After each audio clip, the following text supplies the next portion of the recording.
함께 나눈 하나님의 말씀은 사도행전 15장입니다.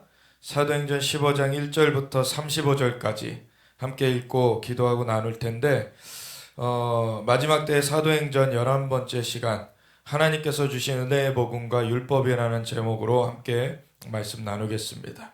사도행전 15장 1절부터 35절까지 함께 읽겠습니다.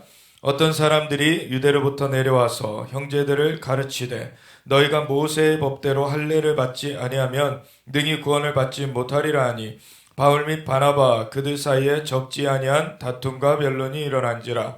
형제들이 이 문제에 대하여 바울과 바나바 및 그 중에 몇 사람을 예루살렘에 있는 사도와 장로들에게 보내기로 작정하니라. 그들이 교회의 전송을 받고 베네게와 사마리아로 다니며 이방인들이 주께 돌아온 일을 말하여 형제들을 다 크게 기쁘게 하더라. 예루살렘에 이르러 교회와 사도와 장로들에게 영접을 받고 하나님이 자기들과 함께 계셔 행하신 모든 일을 말하며, 바리새파 중에 어떤 믿는 사람들이 일어나 말하되 이방인에게 할례를 행하고 모세의 율법을 지키라 명하는 것이 마땅하다 하니라. 사도와 장로들이 이를 의논하러 모여 많은 변론이 있은 후에 베드로가 일어나 말하되, 형제들아, 너희도 알거니와 하나님이 이방인들로 내 입에서 복음의 말씀을 들어 믿게 하시려고 오래전부터 너희 가운데서 나를 택하시고 또 마음을 아시는 하나님이 우리에게와 같이 그들에게도 성령을 주어 증언하시고 믿음으로 그들의 마음을 깨끗이 하사 그들이나 우리나 차별하지 아니하셨느니라.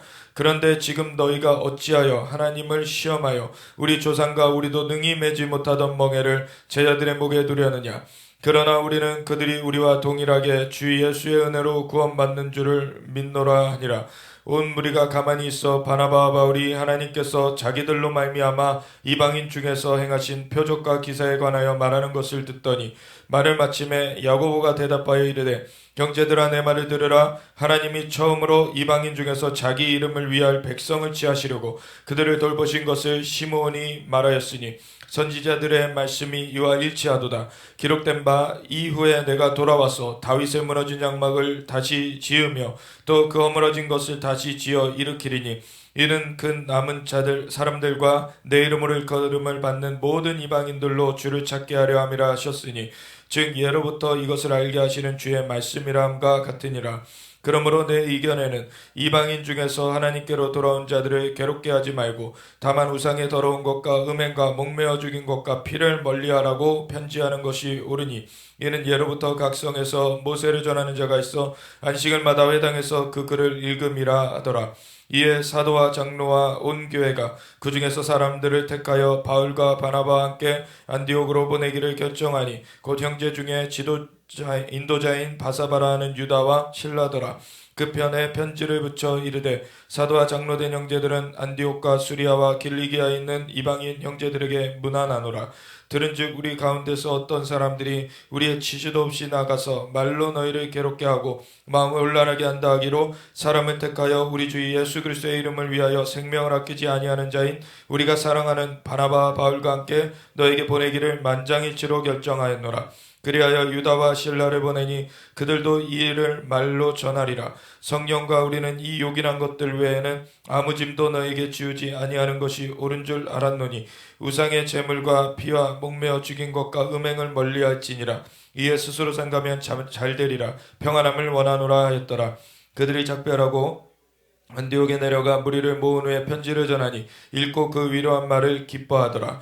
유다와 실라도 선지자라 여러 말로 형제를 권면하여 굳게 하고 얼마 있다가 평안히 가라는 전송을 형제들에게 받고 자기를 보내던 사람들에게로 돌아가되, 바울과 바나바는 안디옥에서 유하며 수다한 다른 사람들과 함께 주의 말씀을 가르치며 전파하니라. 아멘. 하나님 감사합니다. 주님의 말씀을 우리에게 알게 하시고 우리로 주님 오늘도 지도하여 주시는 주님을 감사합니다. 주님 영광 받으시고 주님의 영으로 운행하여 주사 우리로 이 말씀의 진리를 깨닫게 하여 주셨고 그것을 심게 하여 주셨고 하나님 그것으로서 행하게 하여 주시옵소서. 감사 영광 올려드립니다. 사랑과 경배를 올려드립니다. 우리 주 예수 그리스도 예수와 마시 이름으로 기도드렸습니다. 아멘. 우리 사도행전 이 15장의 그 말씀은 예루살렘 공의회라고도 이렇게 일컬어지는 그러한 본문인데, 예루살렘에서 이제 그 새로운 그 이방인 형제들이 주님께로 돌아오는 그 일을 어떻게 우리가 그것을 정돈을 해야 되느냐. 왜냐하면 안디옥에서 특별히 이방인들이 주님께로 돌아온 일들이 많이 있어졌는데 그 안디옥에로 예루살렘으로부터 온 자들이 그들도 할례를 받아야 된다. 그들도 모세의 법대로 할례를 받아야만 우리의 그 같은 형제들이 될 수가 있다. 이렇게 증거하는 그 일로 말미암아 바울과 바나바와 싸움이 일어난 거죠. 그 다툼이 일어난 거예요. 그래서 이 문제를 이제 정돈을 해야 되는 거죠. 새로운 상황들이 지금 펼쳐가고 있는 상황이었습니다. 초대교회 때 우리는 지금 정돈된 상황 가운데서 신앙생활을 하지만 그때 상황 가운데서는 이방인들이 주님께 돌이켜오는 것 자체가 원래 알지 못했던, 깨닫지 못했던 영역이었고 그것을 깨닫게 하시려고 베드로를 하나님께서 환상을 보여주시면서 율법상에는 먹지 못할 부정한 그러한 그 생물이 들어가 있는 그러한 보자기가 내려왔는데 잡아 먹어라. 주여 제가 그럴 수 없나이다. 제가 지금까지 부정한 생물을 먹은 적이 없습니다. 그 율법을 지키면서 살았던 거를 항변하는데 주님께서 뭐라 그러셨습니까? 내가 깨끗하게 한 것을 내가 속되다고 하지 말라. 그렇게 말씀을 3번은 그렇게 반복하신 후에 그 보자기가 끌려 올라갔는데 그 이후에 가이사라에 있던 그 고넬료가 보낸 사람들이 당도한 그 상황 가운데서 이 시몬 베드로를 찾으니 베드로한테 성령님께서 따라가라. 내가 보냈으니까 따라가라. 성령님께서 하나하나 새로운 그 발걸음을 지도해 주신 것이죠. 지도해 주셔서 그 원래 자신들의 생각에서는 제약이 되었던 그 영역 가운데로 발걸음을 내딛게 하셨어요. 그리고 고넬료의 집에 가가지고 말씀을 증거하는 중에 그냥 성령이 임하셨습니다. 손을 대지도 않았는데, 왜냐하면 유대인들의 입장에서는 이방인들과 손을 접촉하는 건커녕 같은 공간에 있어도 안 되는 거였어요. 같은 공간에서 같이 식사해도 안 되는 거였는데, 근데 그 집을 방문하는 것까지 갔는데 사실 아직 손도 대기 전인데 성령님께서 임하셔서 그들에게도 오순절 마가다락방에 유대인 제자들에게 나타났던 현상이 그대로 나타난 거죠. 그래서 성령의 말하게 하심을 따라 방언을 말하고 하나님을 높임을 듣게 되는 그 일이 있으니까 부인할 수 없는 증거로서 이제는 베드로가 이러한 하나님의 증거가 우리에게와 같이 똑같이 이들에게도 벌어졌는데 우리가 이들에게 침례줌을 어떻게 금하겠냐. 침례를 이들에게 베풀고서 이제 이방인들이 주님께로 돌아왔습니다. 사실 그것에 대해서 예루살렘에 보고가 되었고, 사실은 예루살렘에 다시 돌아갔을 때 사람들 중에는 바리새인들 중에서 주님께로 나왔던 자들 중에는 베드로를 힐난하는 사람들이 있었어요. 근데 이 베드로가 그러한 자초지정을 얘기하니까 그러면 이방인들도 주님께서 들이셨다. 주님께서 이방인들도 우리처럼 받아주셨다라는 것을 인정하게 되었었죠. 그렇지만 이러한 그 지도자들, 이러한 원래 그 교회의 핵심 멤버들이 아닌 그 사람 중에서 임의로 이 안디옥을 가서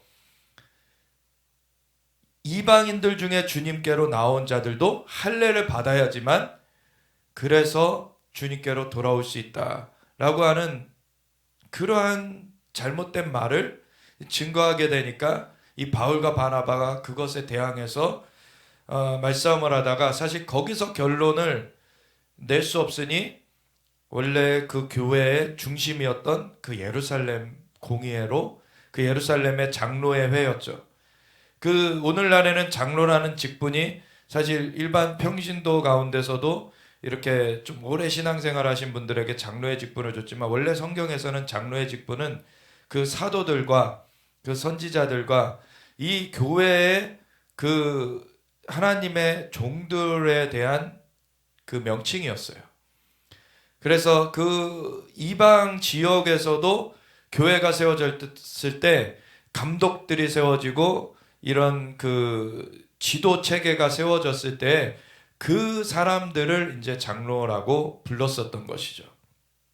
그래서 장로들이 이 예루살렘에서 먼저 그렇게 사도들로 세워져 있었던 상황이었고, 그 장로회 이 안건을 가지고 와서 이제 나누게 된 것이었죠.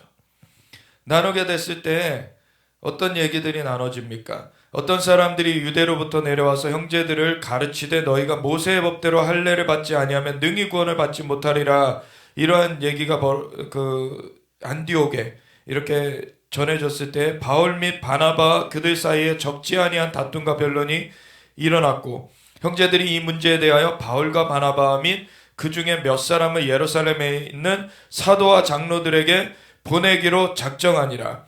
그들이 교회의 전송을 받고 베니게와 사마리아로 다니며 이방인들이 주께 돌아온 일을 말하여 형제들을 다 크게 기쁘게 하더라. 예루살렘에 이르러 교회와 사도와 장로들에게 영접을 받고 하나님이 자기들과 함께 계셔 행하신 모든 일을 말하매. 이렇게 그 과정이 진행된 것을 앞에 기록하고 있는데, 여기는 예루살렘에 있는 사도와 장로들 이렇게 나오는데, 사실 계시록에 보면은 사도 요한이 자신도 장로라고 얘기를 하죠. 그러니까 사도를 중심으로 이 장로회가 구성되어 있었던 그것을 말하는 거예요. 여기서는 사도와 장로라고 말해지지만, 그래서 그러한 상황 가운데 이 장로회 회에 그 안건을 들고 왔는데, 근데 그 중에 보면은 바리새파 중에서 믿게 된 자가 일어나서 뭐라고 합니까? 이방인에게 할례를 행하고 모세율법을 지키라 명하는 것이 마땅하다라고, 그렇게 그 율법의 그 옹호자의 그 역할을 하는데, 근데 사도와 장로들이 이 일을 의논하러 모여서 많은 변론이 있은 후에 이제 베드로가 다시 그 자기가 경험한 거를 증거하죠. 베드로가 일어나 말하되 형제들아 너희도 알거니와 하나님이 이방인들로 내 입에서 복음의 말씀을 들어 믿게 하시려고 오래전부터 너희 가운데서 나를 택하시고 또 마음을 하시는 하나님이 우리에게와 같이 그들에게도 성령을 주어 증언하시고 믿음으로 그들의 마음을 깨끗이 하사 그들이나 우리나 차별하지 아니하셨느니라.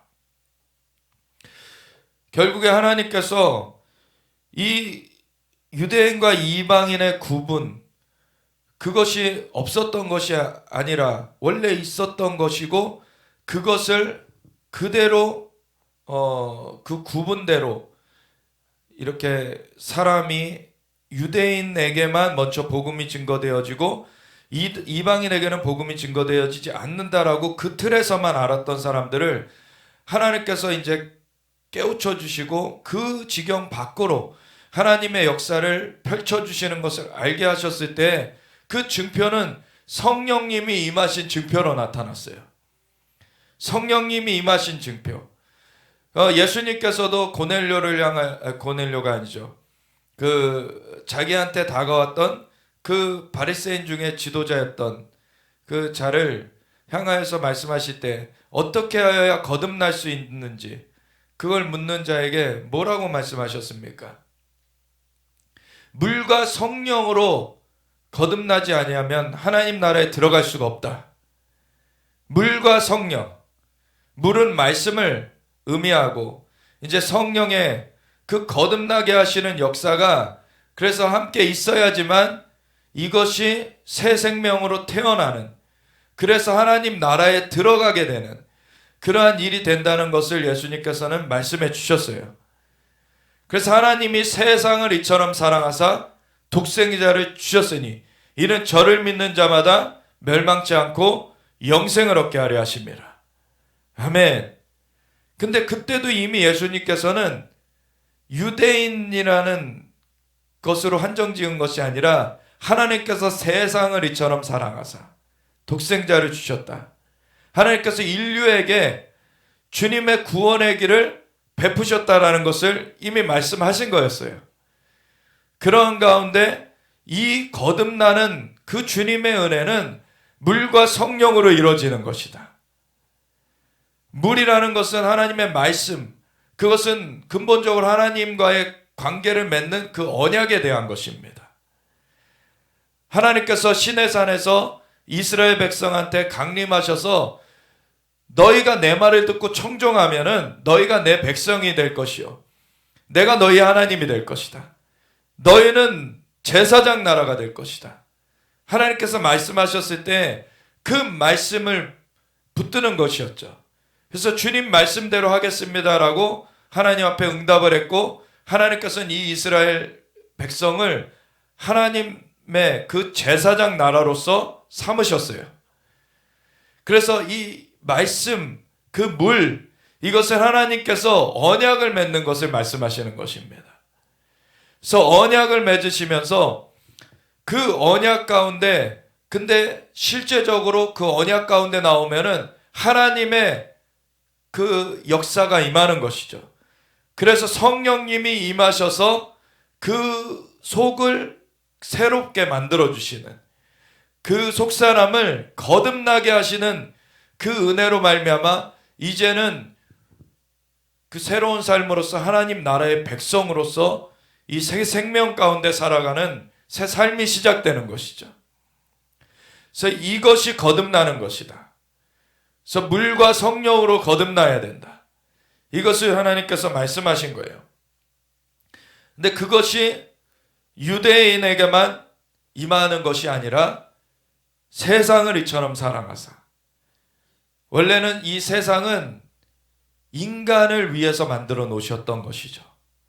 그리고 인간을 축복된 존재로서 하나님의 형상과 모양으로 만들어 주셔서 이 땅 가운데 놓으셨는데, 그 인간이 범죄함으로 이 땅도 같이 망가져 버린 것이죠.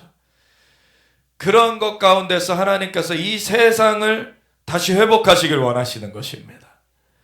그래서 이 세상을 이처럼 사랑하사 독생자를 주셨어요. 그 회복의 길은 예수님 외엔 다른 길은 없습니다. 예수님만이 구원의 길이요 진리요 생명 되십니다.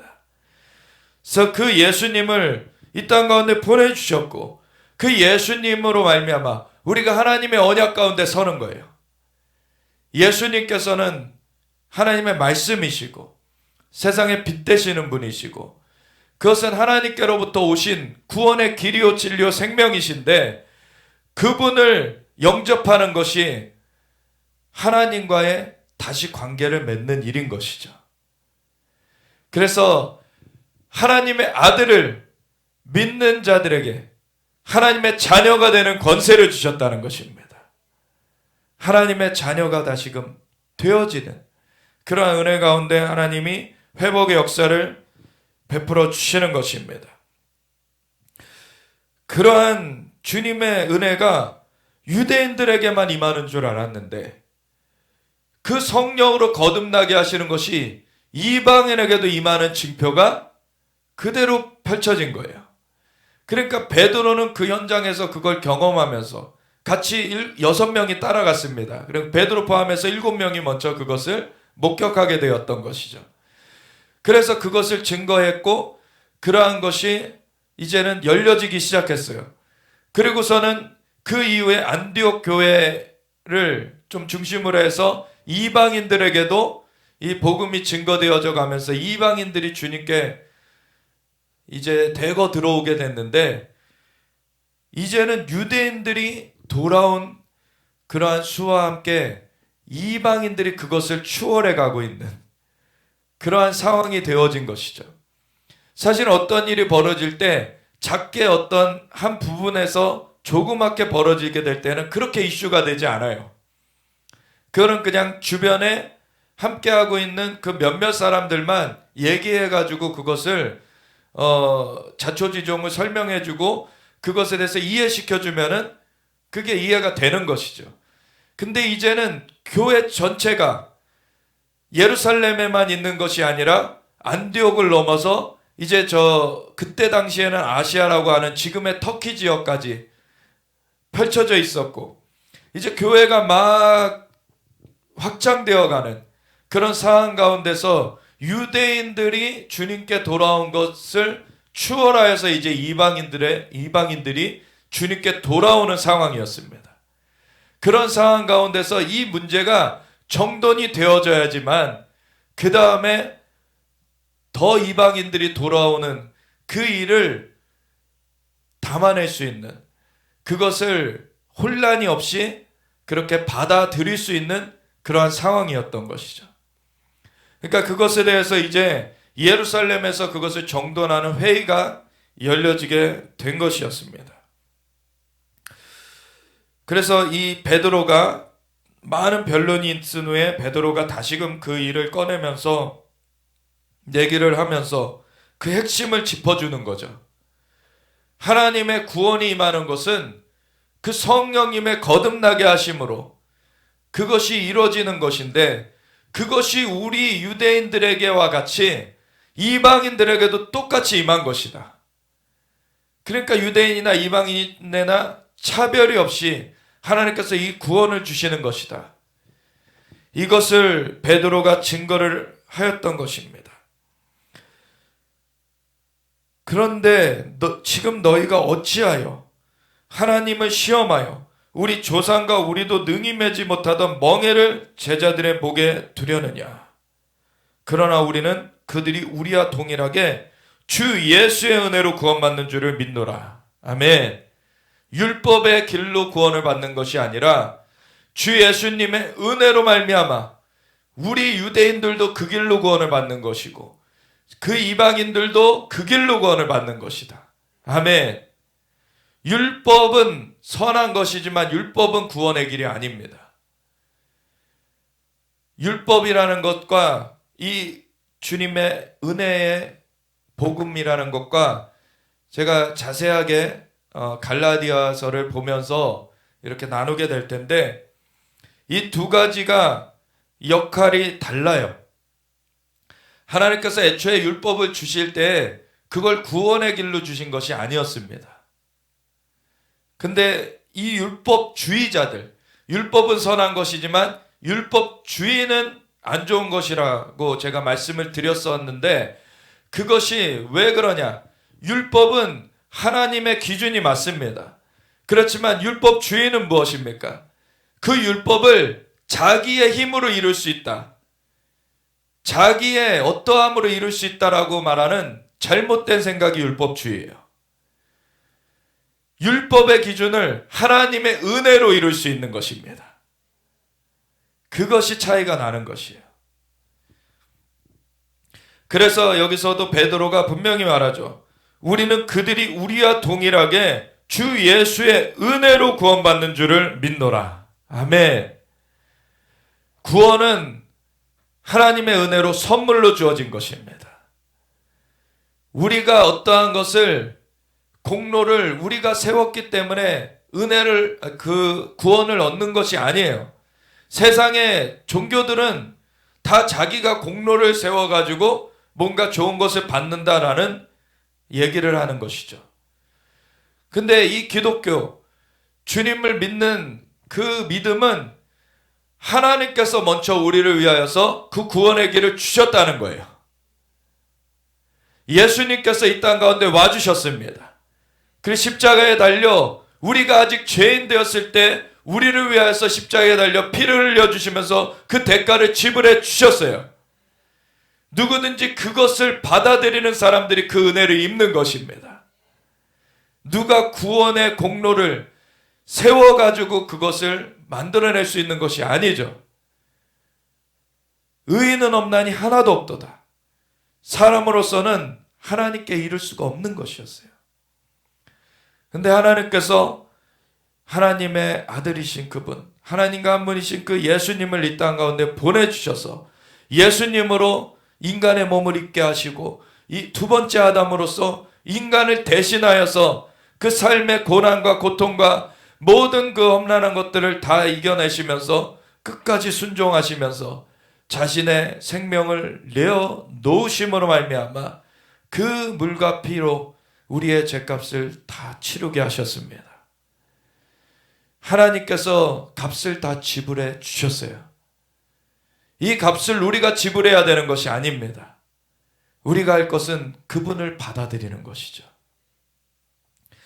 그 은혜로 구원받는 것, 그것이 진리인 것입니다. 근데 오늘날의 이 종교의 영이 어떻게 합니까? 자꾸 사람을 정죄하는 거예요. 너가 뭔가 공로를 세워야지만 너가 받아들여질 수가 있어. 뭐가 그 세상에서의 그러한 영과 같이 세상에서는 뭔가 자기가 그런 공로를 세워야지 인정을 받죠.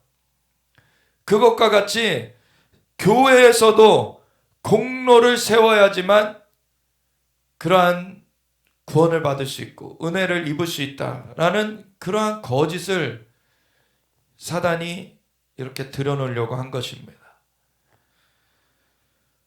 우리가 믿음의 삶을 사는 것에 있어서 구원받은 그 사람으로서 이제는 하나님을 정말 온전히 믿고 따르면서 계속해서 우리의 믿음이 성장해 가고 그리고 우리의 삶이 정돈되어져 가면서 성숙해져 가는 그 과정이 있죠.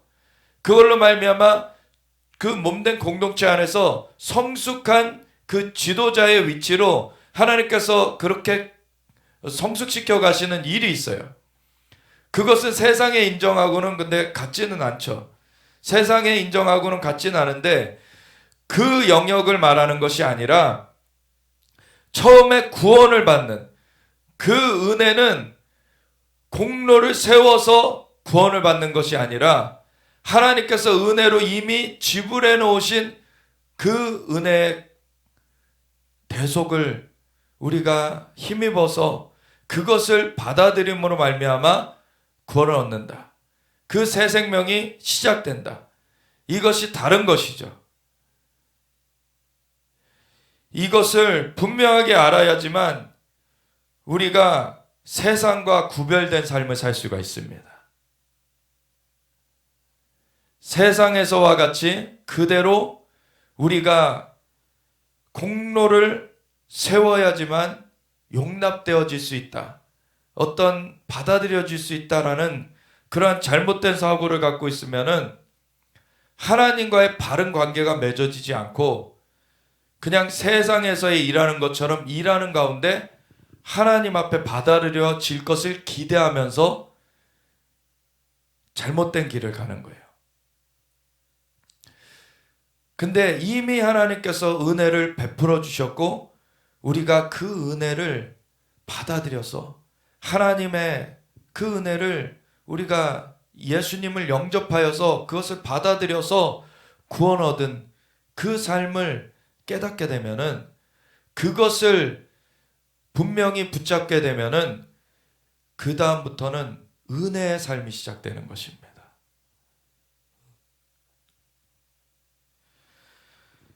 그래서 주님이 공급하시는 은혜로 하는 것이에요. 이제 세상의 영으로 하는 것이 아니죠. 이제는 하나님의 영으로 우리가 인도함을 받는 것입니다.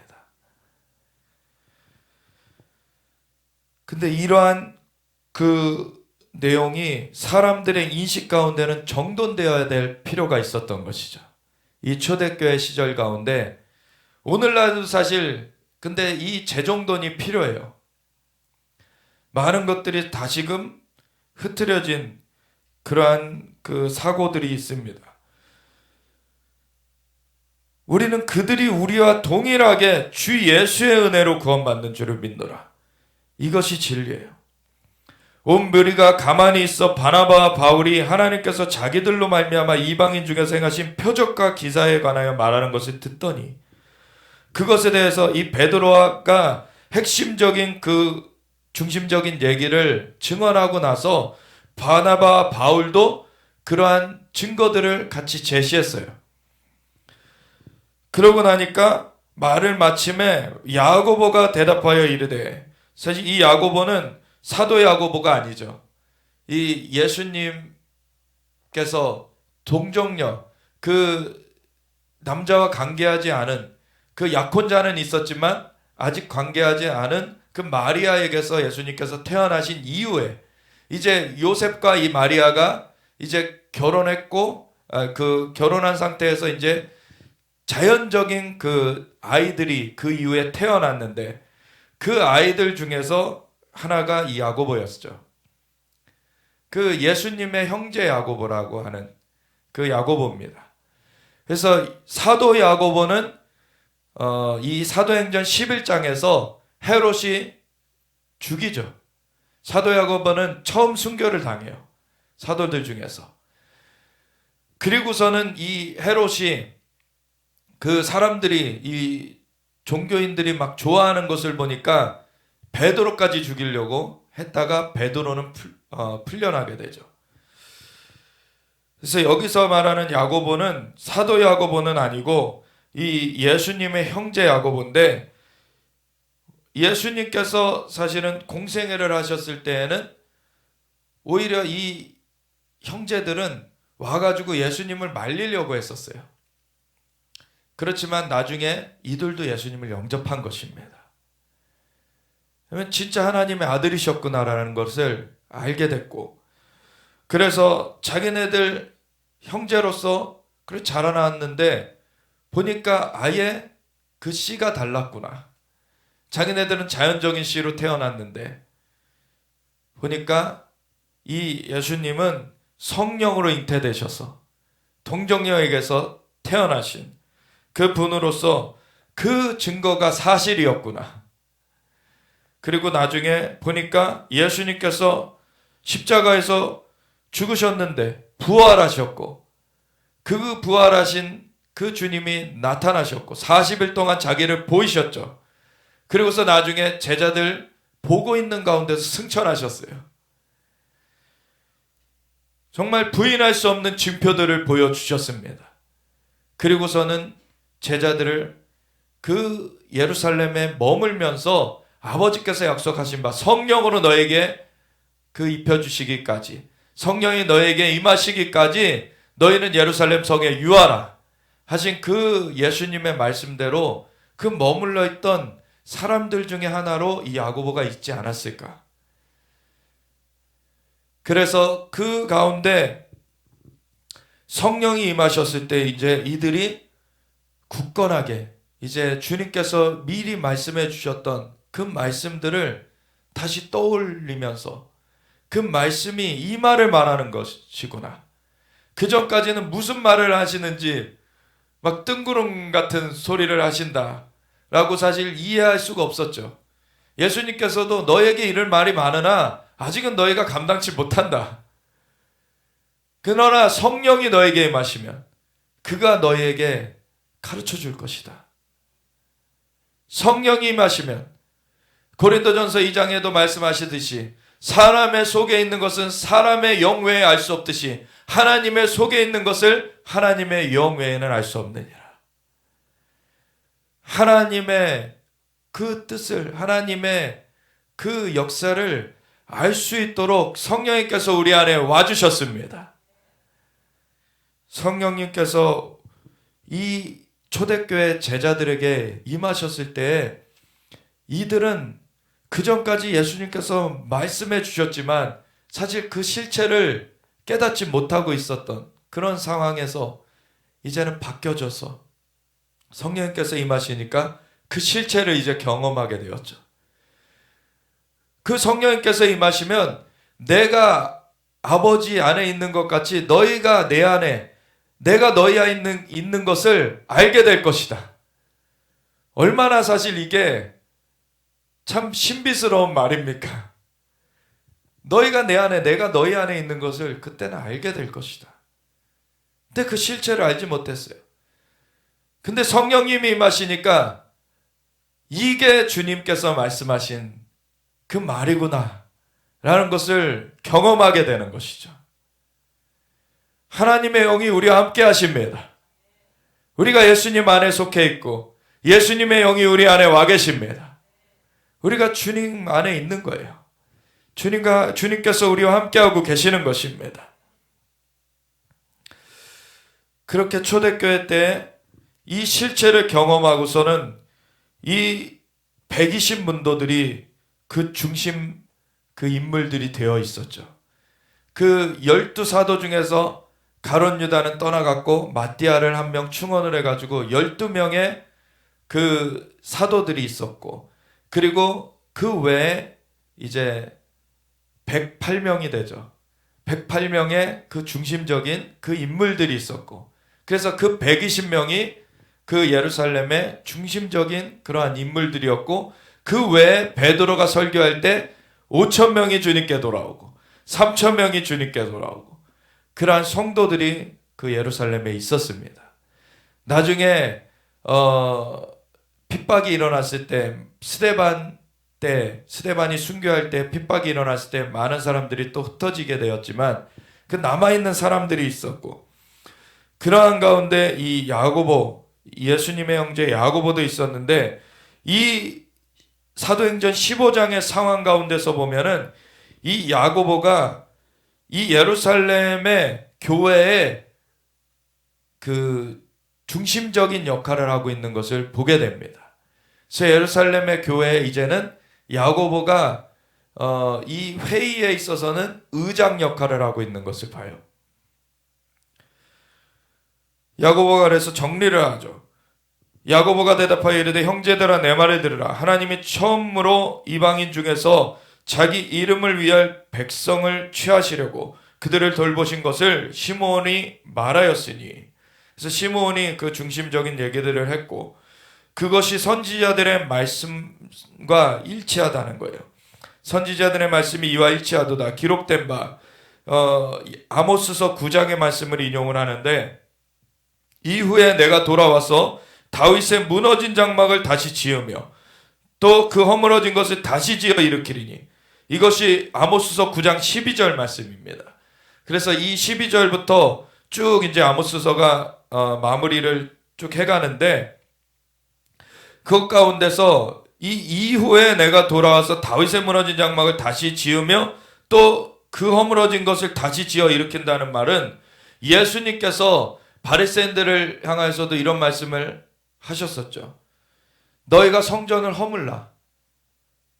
내가 3일 만에 다시 일으키리라. 근데 그것이 예수님 자신의 그 몸을 가리킨 것이라는 것을 그 성경에서 말하고 있죠. 예수님 자신이 성전이셨어요. 왜냐하면 성령님이 거하시는 처소였죠. 물리적인 그때의 성전은 예배가 회파되어 있었고 그 원래의 기능을 잃어버리고서는 껍데기만 남아있는 상황이었고, 참된 성전이신 그 예수님이 거닐고 계셨습니다. 그리고 그 성전을 사람들이 죽음 가운데 허물려고 그렇게 할 것이지만 3일 만에 부활하실 것이라는 것을 말씀해 주셨어요. 그런데 그것을 예수님께서 부활하시고 승천하신 다음에 성령을 보내주셔서 주님을 따르는 제자들이 성전이 되게 하셨습니다. 고린도전서에도 우리가 주님의 성전이 된 것을 알지 못하느냐. 그래서 우리 몸을 깨끗하게 해야 된다라고 말씀하고 계시죠. 그래서 우리가 성령을 받은 주님의 성전이 되었습니다. 주님이 우리 안에 함께 하고 계세요. 이 사도행전 15장 16절에 그 아모스서 9장 12절을 인용하고 있는 이 말씀, 이후에 내가 돌아와서 다윗의 무너진 장막을 다시 지으며, 사실 성전의 그 기초, 그 다윗의 장막으로도 그 성전, 주님이 임하시는 처소가 나타났었고, 그전에는 모세의 성막이 있었는데 언약궤가 빼앗겼던 것이 다시 되찾아질 때, 이 다윗 시대에는 다윗이 장막을 지어놓고 거기다 언약궤를 모셔드리고서는 거기서 24시간 365일 하나님을 경배했습니다. 그것이 모태가 되어가지고 그 이후에 솔로몬 시대에 다윗이 준비는 다 해놨어요. 그리고 솔로몬 시대에 지어진 것이 성전이었죠. 하나님께서는 성전보다도 더 하나님께서 주님의 그 임재, 주님의 거하실 처소로서 언급하시는 것이 사실은 다윗의 장막이에요.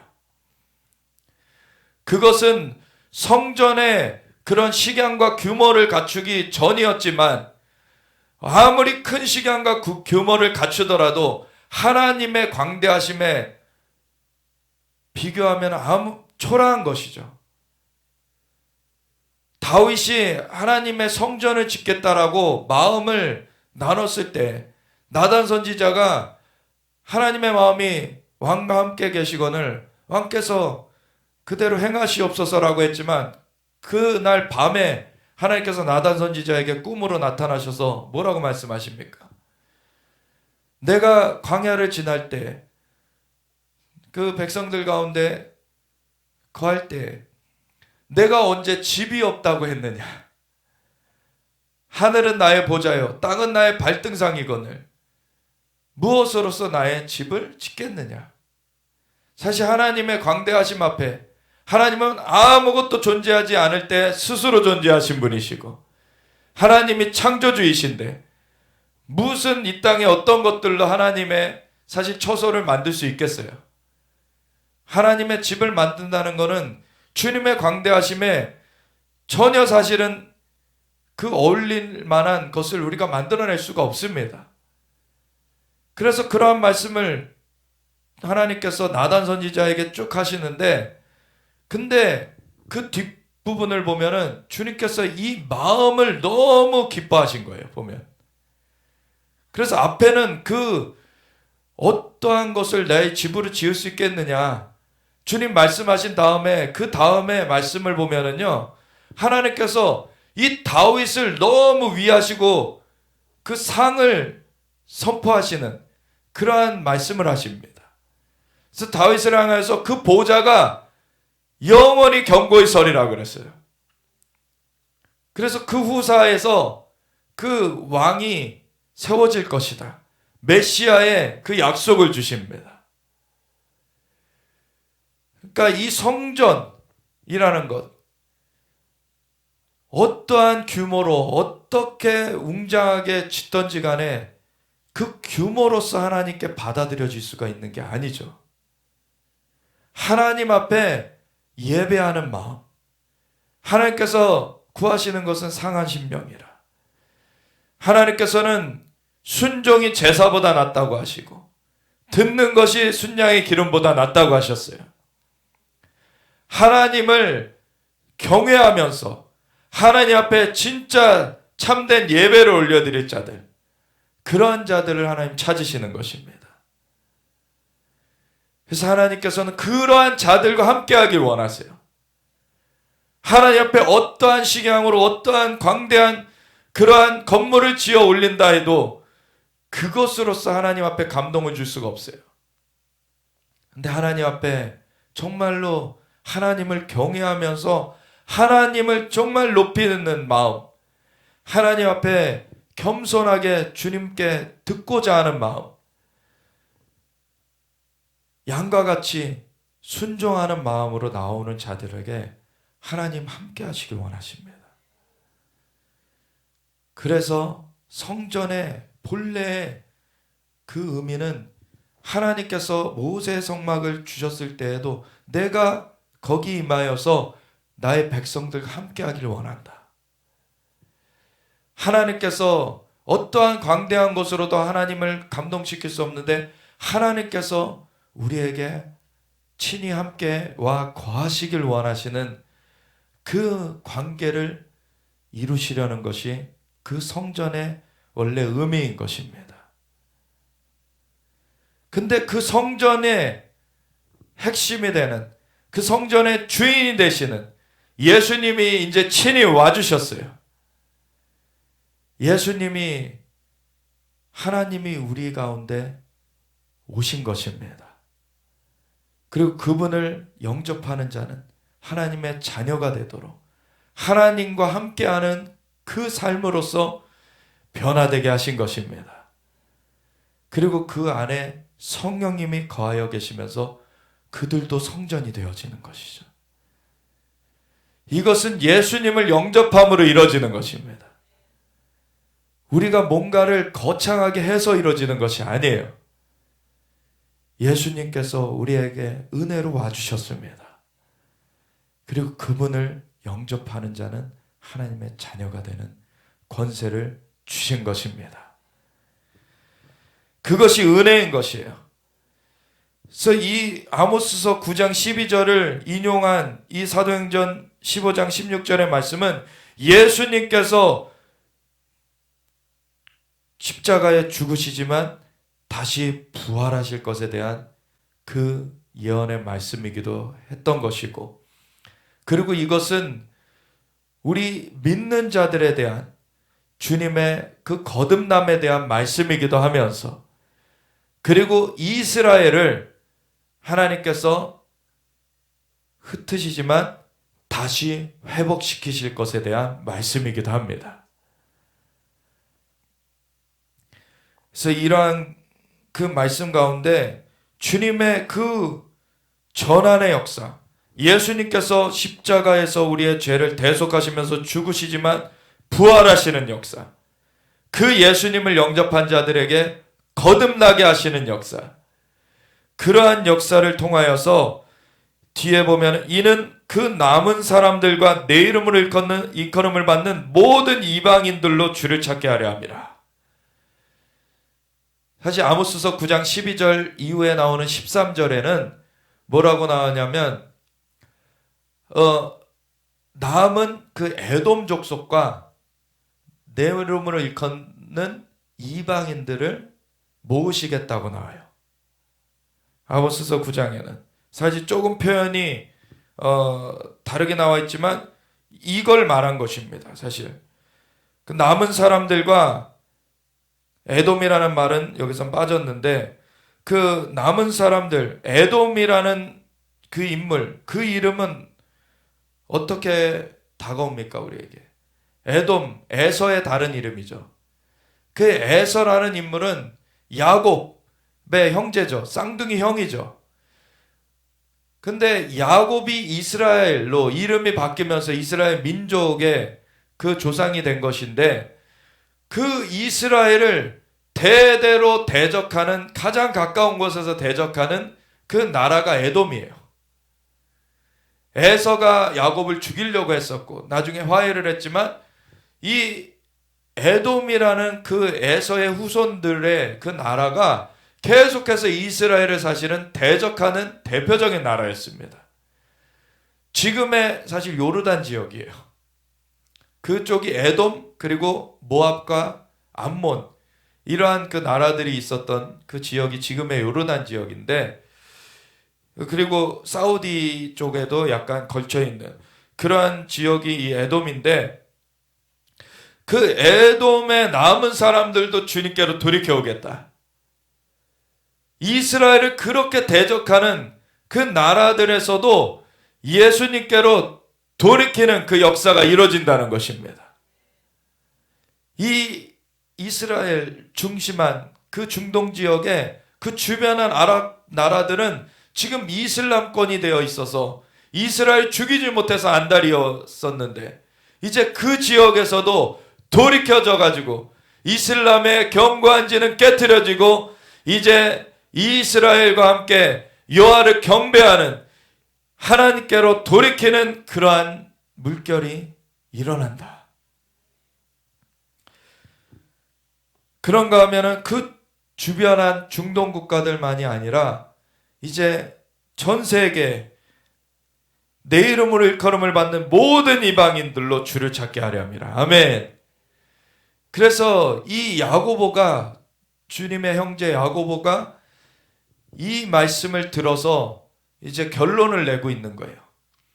베드로의 그 중심적인 그 증언도 들었고, 이제 바나바, 바울의 그러한 보조적인 그런 증언들도 들었고, 이제 보니까 말씀을 살펴보면 이 말씀이 그대로 이루어진 것이다 라고 하는 근거되는 말씀이 여기서 제시된 것이죠. 그래서 우리가 무엇을 결정할 때 우리가 행해야 되는 이 과정들이 여기 나와 있습니다. 그래서 우리 앞에 하나님께서 새로운 일들을 막 풀어주실 때 이러한 것이 하나님의 성령이 역사하시는 그 증표가 있어져야 되는 것이고, 그리고 그것이 기록된 하나님의 말씀과 일치돼야 되는 거예요. 그래서 그러한 근거 가운데서 하나님의 역사가 이루어지는 것입니다. 그러한 것을 통해서 우리가 이것이 하나님의 인도하심이구나 라는 것을 정리할 수가 있는 것이에요. 그래서 이 말씀이 제시되었습니다. 그래서 그 남은 사람들과 내 이름으로 일컬음을 받는 모든 이방인들로 주를 찾게 하려 함이라 하셨으니 즉 예로부터 이것을 알게 하시는 주의 말씀이라 함과 같으니라.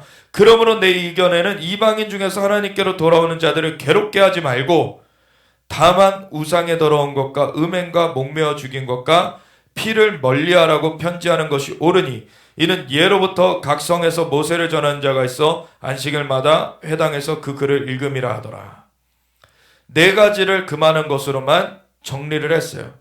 이것은 하나님과의 관계, 그 이웃과의 관계, 하나님께서 우리에게 새 생명을 주실 때 애초에 하나님께서 인간을 만드실 때와 같이 원래 하나님의 그 목적 가운데서 사람들을 회복하시는 그 일 가운데 하나님께서 십계명을 중심으로 해서 주신 것, 하나님과의 관계와 이웃과의 관계가 있죠. 그래서 첫 계명부터 네 번째 계명까지가 하나님과의 관계를 나타내고 이 다섯 번째 계명부터 열 번째 계명까지가 사람 간의 관계를 말하는 것. 그것을 예수님께서는 두 가지로 딱 압축하셨죠.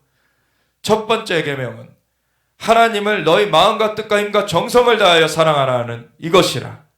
그리고 둘째는 그와 같으니 내 이웃을 내 몸과 같이 사랑하라는 이것이니라. 아멘.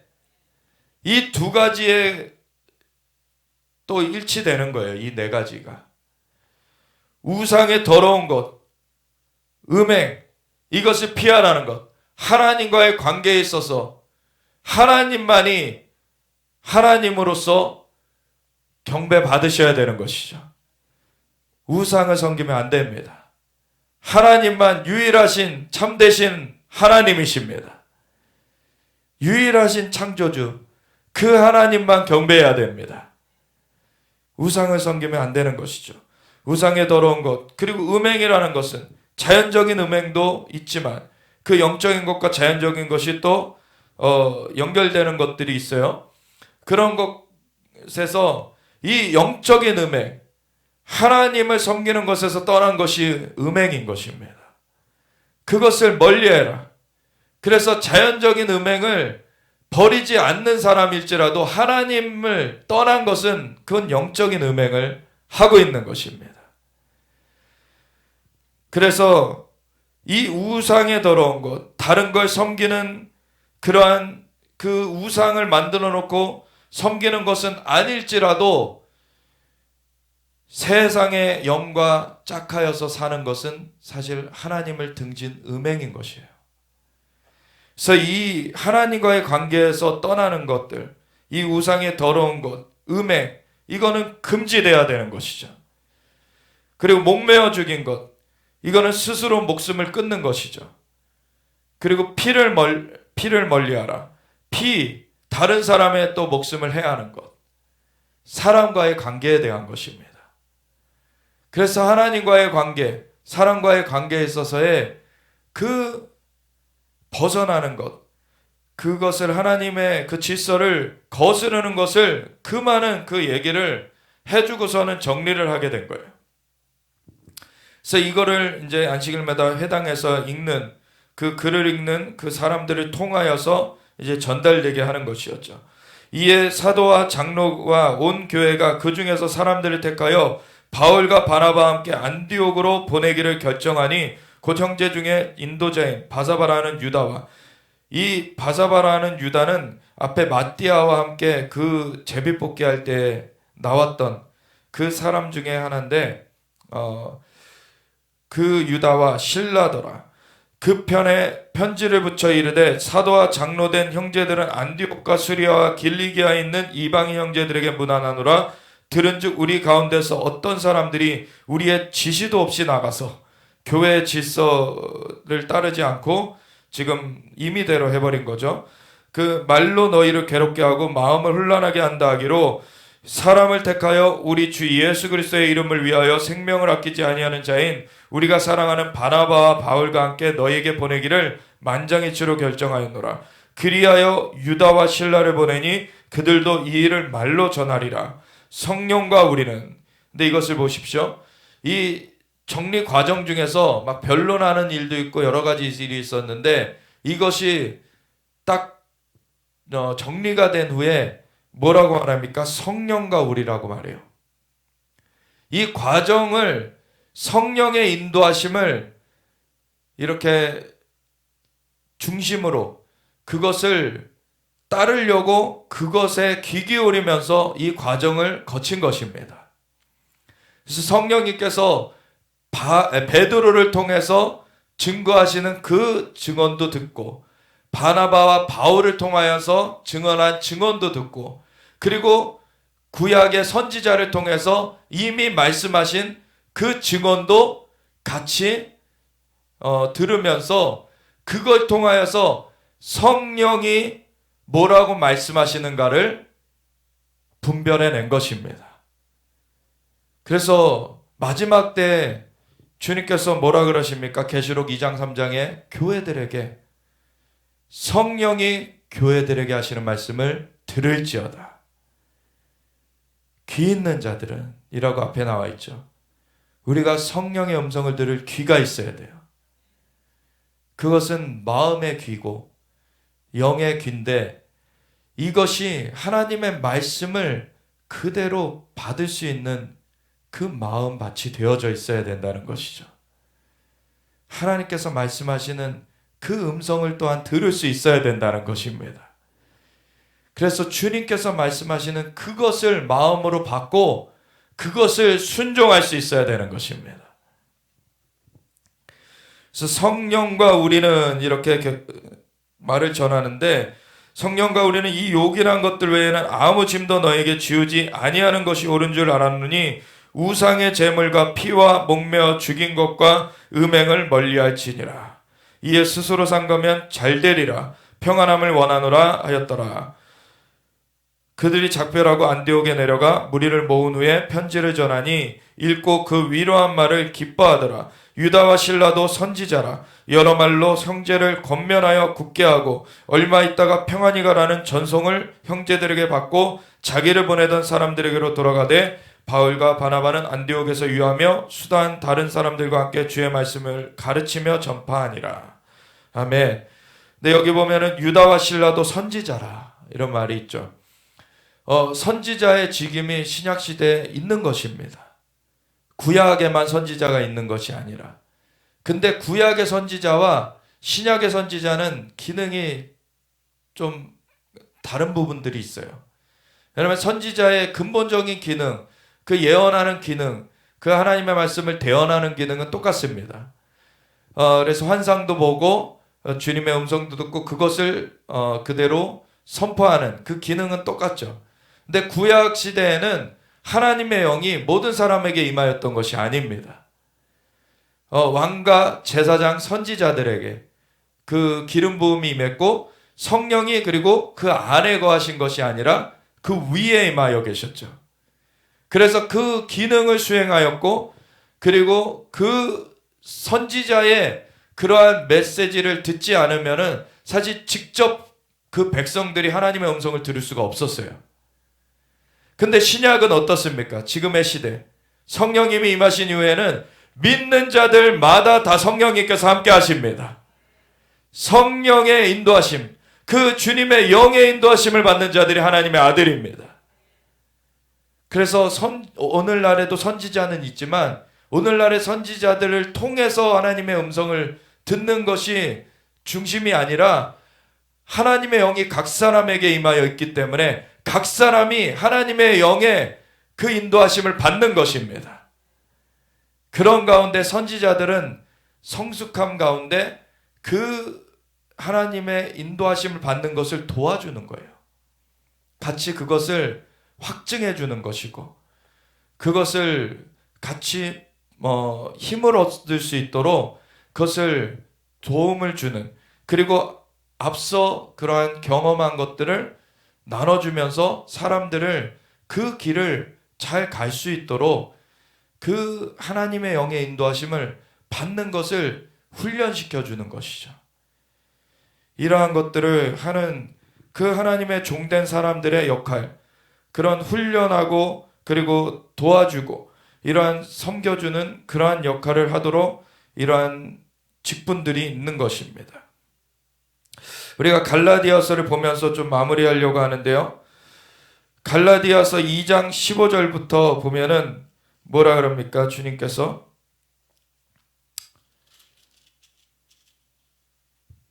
우리는 본래 유대인이요 이방 죄인이 아니로되 사람이 의롭게 되는 것은 율법의 행위로 말미암음이 아니요 오직 예수 그리스도를 믿음으로 말미암는 줄 알므로 우리도 그리스도 예수를 믿나니 이는 우리가 율법의 행위로서가 아니고 그리스도를 믿음으로써 의롭다함을 얻으려 함이라. 유대인도 율법의 행위로 구원 얻을 수 없습니다. 구원 얻는 길은 예수 그리스도를 믿음으로써 얻게 되는 것입니다. 율법의 행위로서는 의롭다함을 얻을 육체가 없느니라. 분명히 율법의 행위는 구원의 길이 아니에요. 그럼 율법은 왜 주셨느냐? 그거를 우리가 알아야 되는데 이 관계를 정확하게 정리를 해야 됩니다. 만일 우리가 그리스도 안에서 의롭게 되려 하다가 죄인으로 드러나면 그리스도께서 죄를 짓게 하는 자냐? 결코 그럴 수 없느니라. 우리가 예수님을 영접해도 완전하지 않죠. 그 이후에도 잘못 행하는 것들이 있어요. 근데 예수님의 은혜로 구원 얻는 것은 달라지는 것이 아닙니다. 예수님을 영접했을 때 우리가 구원의 은총을 받은 것이에요. 그래서 예수님을 저버리지 않으면 그 구원을 우리는 상실하지 않습니다. 근데 이 마지막 때 환난이 임하게 돼요. 그래서 마지막 때에 준비되어야 된다고 하는 것이죠. 믿음을 잃게 하려고 예수님을 부인하게 만들려고 마귀가 우는 사자처럼 두루다니며 삼킬 자를 찾는데 택하신 자들도 미혹하려고 한다 그러죠. 우리가 주님께 나와왔지만 끝까지 믿음을 지키지 않으면 떨어져 나가는 일이 있다는 거예요. 주님을 온전히 믿고 주님을 더 알아가면서 주님을 따르는 삶을 계속 해나가야 되는 것입니다. 그러면서 주님의 영이 우리와 함께하고 계시면서 그 인도하심을 주고 계시기 때문에 마귀가 두루다니며 우는 사자처럼 삼킬 자를 찾아도 내 안에 계신 분이 세상에 있는 자보다 크십니다. 우리가 이기는 거예요. 주님을 의뢰하면. 근데 스스로 서겠다 하는 자들은 넘어진다는 거예요. 너희가 선줄로 생각하느냐? 스스로 선줄로 생각하거든 넘어질까 두려워해라. 자신의 힘으로 이기는 것이 아닙니다. 주님의 은혜로 우리가 이기는 것이에요. 주님께서 우리와 함께 하시고 힘을 주시고 주님께서 인도해 주시는 것입니다. 그래서 항상 우리가 할 것은 그 주님의 은혜를 찬미하는 것이에요. 그래서 에베소서에도 이 백성은 그 주님께서 은혜로 부르신 것이 은혜의 영광을 찬미하게 하려 함이라. 우리가 주님을 찬양하는 삶으로 그 은혜를 높이는 것입니다. 드러내는 것이에요. 다른 사람도 그 은혜로 주님을 그렇게 영접하고서는 구원을 얻을 수 있도록 우리가 그 은혜의 복음을 증거하는 것입니다. 우리가 연약하지만 그걸로 말미암아 주님의 그 은혜가 달라지는 것이 아닙니다. 만일 내가 헐었던 것을 다시 세우면 내가 나를 범법한 자로 만드는 것이지 주님의 은혜가 달라진 것이 아니죠. 내가 율법으로 말미암아 율법에 대하여 죽었나니 이는 하나님에 대하여 살려 함이라. 율법은 이 땅에서 이 세상에서 은혜가 임하기 전에 하나님의 특별히 이스라엘 백성들, 유대인들 가운데 이 세상의 사람들과의 구분을 짓기 위한 그 테두리였습니다. 율법은. 그래서 하나님의 백성으로 이스라엘 백성들을 부르시고서는 너희는 세상 사람들과 같이 그렇게 음행하고 살인하고 도적질하고 그렇게 세상의 정욕대로 살면서 나의 백성이라고 할 수가 없으니 나의 백성은 이러한 그 테두리 안에서 살아야 된다라고 주님께서는 말씀해 주셨어요. 근데 이 뒤에 쭉 보면은 주님이 계속 증거하는 것이 무엇이냐면 아브라함 때 이미 하나님께서는 그 아브라함을 믿음으로 의롭다 여김을 받게 하셨는데 그러면 아브라함보다 430년 후에 온 그 모세를 통하여 준 율법이 이것을 뒤집었냐? 그렇지 않다. 구원은 은혜로 받는 것이 아브라함 때부터 그 이후에 율법이 올 때 그 이후에도 변하지 않았다. 구원은 은혜로 받는 것이다. 하나님께서 부르셨고 그 부르심에 하나님 앞에 순복하여서 하나님을 믿음으로 구원받는 것은 아브라함 때나 그 이후에나 그대로 똑같은 것이다. 그래서 이스라엘 백성을 부르신 하나님 앞에 하나님의 말씀을 청종하겠다고 응답한 그 이스라엘 백성들이 하나님의 백성이 되어진 것이고 그리고서 그 하나님의 백성이라면 이렇게 살아야 된다라고 주신 것이 율법이에요.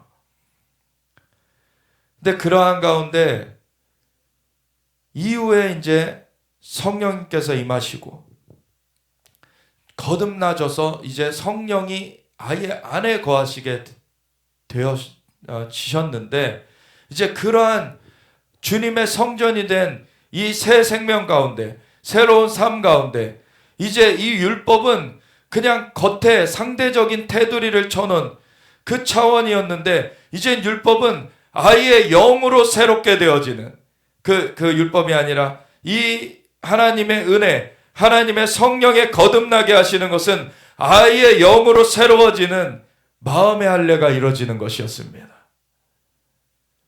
그래서 자연적인 이러한 구분을 넘어서는 것이에요. 그런데 이 성령으로 거듭나게 된 자들을 그 자연적인 것을 넘어서는 지금 하나님의 은혜로서 거듭나져서 새롭게 된 자를 다시 율법의 기준으로 얽어매려는 것은 맞지 않는 일인 것이죠. 그렇다고 이 율법이 틀렸던 것이냐? 아니죠. 율법은 선한 것이고 그때 울타리 역할을 하는 것이었고 이 상대적인 차원에서 구분을 주는 것이었어요. 그래서 이방인들과 유대인들을 구분해내는 그러한 기준으로서 이 율법을 주셨습니다.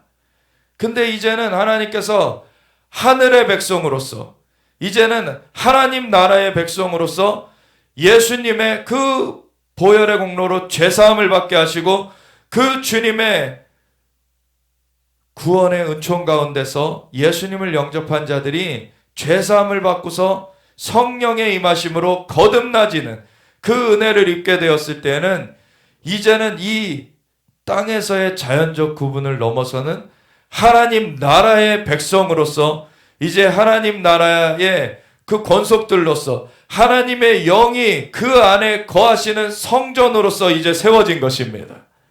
아멘. 그래서 그것이 율법은 선한 것이지만 율법이 구원을 줄 수 없었던 것, 그것이 하나님의 은혜로 되어지는 것이고 그것 가운데서 우리가 새로워진 것 가운데서 하나님의 은혜를 찬미하는 그 삶으로서 율법의 그 기준은 이미 예수님 안에서 성취된 것입니다. 그래서 그 은혜를 찬미하면서 우리가 하나님의 그 나라의 삶을 살아가는데 이 하나님께서 율법을 주셨을 때 중심적인 것 가운데는 사실 십계명이 있죠. 근데 십계명은 그 율법을 우리가 이뤘다고 해가지고 이 율법의 그 기준이 우리 가운데서 이제는 뭐 다 예수님의 은혜로 이루어졌으니까 율법은 이제 더 이상 우리랑 상관없어라는 개념이 아니라 율법은 이제 우리 안에서 성취가 됐다라는 개념인 것이죠. 그래서 예수님께서도 내가 율법이나 선지자를 폐하려 온 줄로 생각하지 마라. 율법의 1.1획도 남겨지지 아니하고 다 이루리라. 아멘. 그리고 주님께서 성취하신 거예요. 성취하신 것이기 때문에 그것을 다시 얽어매는 걸로 쓸 필요는 없지만 그것을 상관없다라고 해서도 안 되는 것입니다. 사실. 그래서 율법의 기준 가운데 이 십계명, 특별히 이 십계명의 기준은 이 마지막 주님 다시 오시는 날까지 변함없이 그대로 적용되는 거예요. 그래서 하나님만이 우리 하나님 되셔야 되는 것이고 우상 만들지 말아야 되는 것이고 그리고 하나님의 이름 망령되이 일컫지 말아야 되는 것이고 안식일을 거룩히 지켜라. 이것은 하나님과의 만남의 시간, 하나님과의 관계하는 그 예배의 시간, 그것을 중시하라는 얘기죠. 그리고 너희 부모를 공경하라. 살인하지 말라. 그리고 도적질하지 말라. 간음하지 말라. 도적질하지 말라. 그리고 이웃에 대해서 거짓 증거하지 말라. 이웃의 것을 탐내지 말라. 근데 믿는다고 하면서 이러한 것을 범하는 자들은 지금 죄악 가운데 있는 것이죠. 그 사람들은 그 안에 지금 믿음이 작동하지 않는 거예요, 오히려. 그래서 야고보서에서 뭐라고 말합니까? 너희가 믿음이 있으면 행함으로 보여라. 행함이 없는 믿음은 죽은 믿음입니다. 믿음으로 우리가 구원을 받지만 그 믿음이 참된 믿음이라면 열매로서 나타나게 되어 있습니다. 그래서 선지자들도 참된 선지자인가 거짓 선지자인가를 마태복음 7장에 예수님께서 그 열매로 그들을 알리라 말씀하셨죠. 그들이 누구에게로 사람들을 인도하느냐? 예수님께로 인도해야지만 참된 선지자인 거죠. 자기에게로 인도하는 것 아니면 다른 곳으로 인도하는 것은 거짓 선지자인 것입니다. 예수님만이 구원의 길이요 진리요 생명 되시는 분이십니다. 그래서 우리는 예수님께 꽉 붙어 있어야 돼요. 그것 가운데서 율법은 완성되어져 있고 우리는 하나님의 은총을 입은 자들입니다. 주님 앞에 용납되어진 자들입니다. 그것 가운데서 율법의 그 제도법들, 제사법이나 그 다른 법도들, 그 제도법들이라고 하는 제의법이라고도 하죠. 특별히 제사법으로 대표되는 그 율법처럼 율법의 그 또 다른 그 구절들, 조문들처럼 우리가 그 동물 제사를 다시 드려야 됩니까? 그거는 불완전한 그 밑그림이었던 거예요. 완전한 것이 오기까지의 완전한 것은 예수님이 하나님의 어린 양으로서 단번에 영원한 속죄를 이루신 것입니다. 그래서 예수님 안에서 이 율법은 완성된 것이에요. 그 완성된 것을 받았는데 왜 불완전한 것으로 돌아가려고 하냐는 거예요. 그렇게 할 필요가 없다. 우리는 온전한 것을 향하여서 계속해서 나아가는 것입니다. 그러면서 이 2장 뒷부분에 뭐라고 합니까? 내가 율법으로 말미암아 율법에 대하여 죽었나니 이는 하나님에 대하여 살려 함이라. 이제 율법의 그런 차원이 아니라 이제는 우리는 하나님 나라의 그 하나님의 영의 역사로서 이제 살게 되었습니다. 내가 그리스도와 함께 십자가에 못 박혔나니 그런즉 이제는 내가 사는 것이 아니요 오직 내 안에 그리스도께서 사시는 것이라. 이제 내가 육체 가운데 사는 것은 나를 사랑하사 나를 위하여 자기 자신을 버리신 하나님의 아들을 믿는 믿음 안에서 사는 것이라. 내가 하나님의 은혜를 패하지 아니하노니 만일 의롭게 되는 것이 율법으로 말미암으면 그리스도께서 헛되이 죽으셨느니라. 의롭게 되는 것은 하나님의 은혜로 되어진 것입니다. 그 안에서 우리는 성령의 임하심으로 새로운 생명 가운데 살아가는 것이고, 그 삶은 내 안에 그리스도께서 사시는 것입니다. 그래서 우리가 이 은혜를 붙들어야 되는 거예요. 계속해서. 우리의 힘으로 사는 것이 아니라 하나님의 도우시는 은혜로 사는 것입니다. 그래서 바울도 고백하죠. 나의 나 된 것은 오로지 주의 은혜라. 내게 능력 주시는 자 안에서 내가 모든 것을 할 수 있느니라. 그래서 항상 우리가 우리의 어떠함을 자랑하려고 하는 것이나 우리의 어떠함을 비하하거나 우리의 어떠함을 드러내려고 하는 것이 아니라 하나님의 어떠하심을 증거하는 삶으로 살아가야 되는 것입니다. 그게 은혜의 삶입니다. 우리가 그래서 좀 더 깊은 얘기들을 사실은 나누려고 했었는데 들어갈 수가 없을 것 같고, 오늘은 그는 다음 기회에 나누겠습니다. 우리 하나님께서 은혜로 우리를 부르셨고 하나님의 은혜 가운데 우리를 붙들어 주고 계십니다. 그래서 우리가 그 은혜를 찬미하면서 정말 주님께서 우리를 용납하셨고 주님의 은혜로 우리를 붙들어 주시고 돌봐주시고, 하나님의 은혜는 변개함이 없습니다.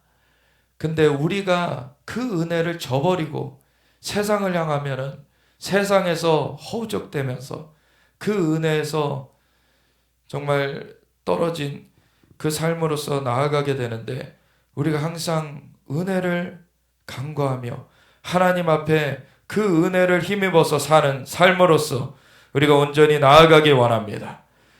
주님, 우리에게 은혜 주심을 감사드립니다. 우리를 구원하여 주시고 그 은혜로서 성령의 그 역사하심 가운데 우리가 살아가게 하심을 감사드립니다. 주님, 주님께서 모든 대가를 지불해 놓으셨고 믿는 자들에게는 이 은혜를 부어주시는 주님의 그 사랑으로 감사드립니다. 주님께서 붙들어 주시고 인도하여 주시는 그 은혜 가운데서 우리가 온전히 주님을 높이며 증거하며 살아가기 원합니다. 주님만이 경배를 받으시기 합당하십니다. 주님만 증거되시고 주님의 그 이름이 온 땅에 증거되시면서 이 은혜의 복음 가운데 수많은 사람들이 돌이켜 주님의 은혜를 잊길 원합니다. 우리를 그 도구로 사용하여 주시옵소서. 주님 인도하여 주시옵소서. 우리가 주여 외치며 같이 기도하며 나아가겠습니다. 주여,